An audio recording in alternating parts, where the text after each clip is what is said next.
what do you mean ستا مطلب څه دی what do you mean ستا څه مطلب دی یا ستا مطلب څه دی که چېرته تاسو چاته دا ویل غواړئ چې ستا مطلب څه دی نو تاسو ویلی شئ what do you mean د دې مطلب دی چې ستا څه مطلب دی یا ستا مطلب څه دی څنګه چې موږ په پښتو کې وایو داسې په انګلیش لینګویج کې ویل کېږي what do you mean what do you mean که چېرته تاسو دا ویل غواړئ چې د دې څه مطلب دی نو بیا تاسو ویلی شئ what does it mean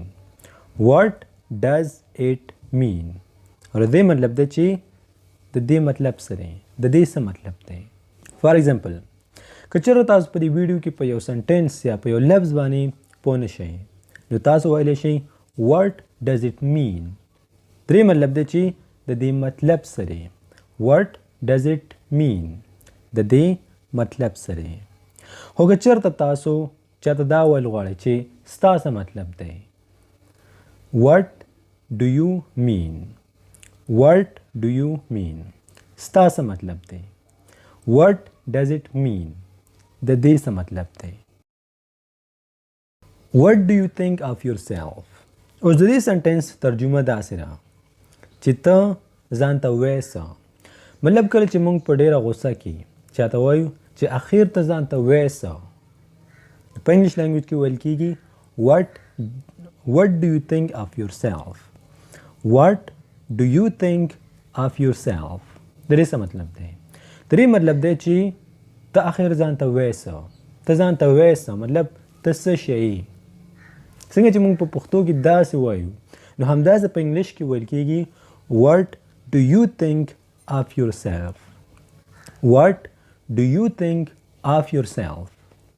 په اردو کې ویل کېږي تم اپنے آپ کو سمجھتے کیا ہو अब پښتو کې مونږ وایو ته اخر ځان ته وایې څه اوس که دې سنټینس ته تاسو دلته لږ سوچ وکړئ نو هم د دې یو سنټینس نه تاسو نورې ډېرې جملې په اسانۍ سره جوړولی شئ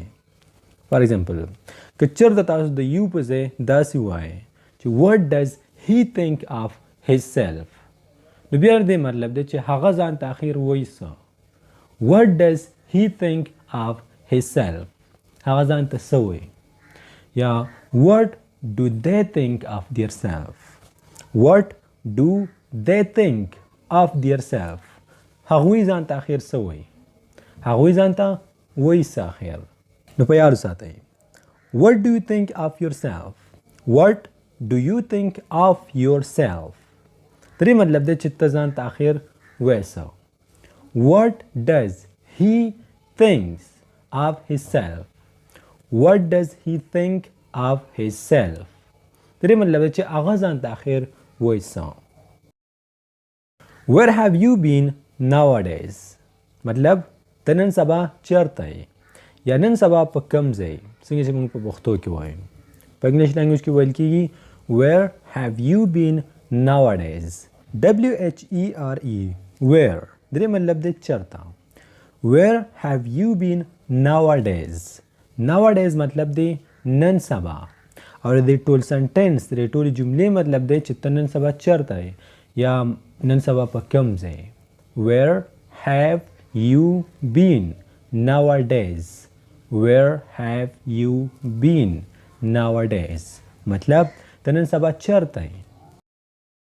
mind your own business خپل کار سره کار ساته څنګه چې موږ په پښتو لینګویج کې چاته وایو چې خپل کار سره کار ساته په انګلیش لینګویج کې ویل کېږي mind your own business mind your own business mind your own business او دې مطلب دی چې خپل کار سره کار ساته don't be in my way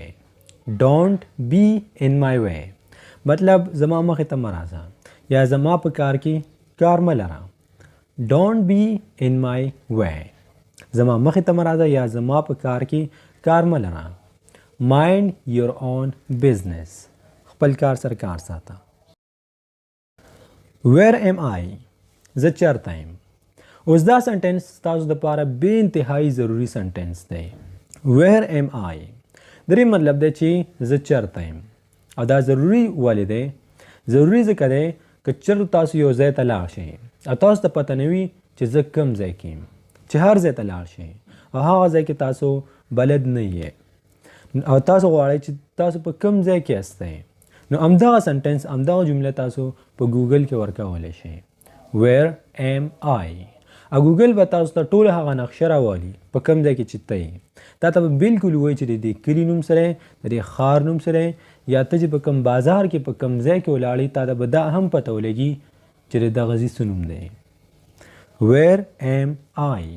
دا همدا اوس په ګوګل کې سرچ کړئ او تاسو ته به پته ولګي چې تاسو په کوم ځای کې یاستئ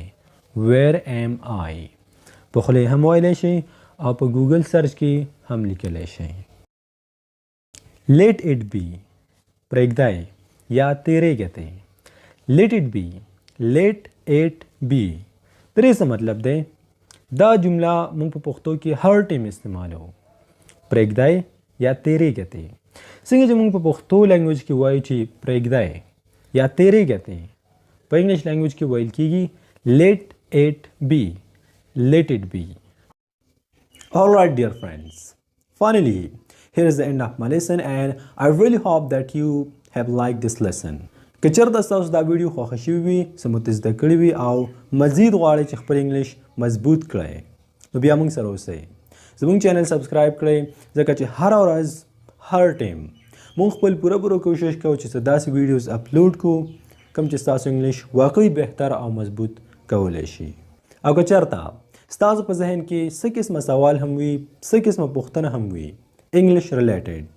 نو بیا تاسو په کمنټ سیکشن کې زموږ نه پوښتنه کولی شئ او موږ خپل پوره کوشش کوو چې ستاسو د سوال یو بهترین جواب درکړو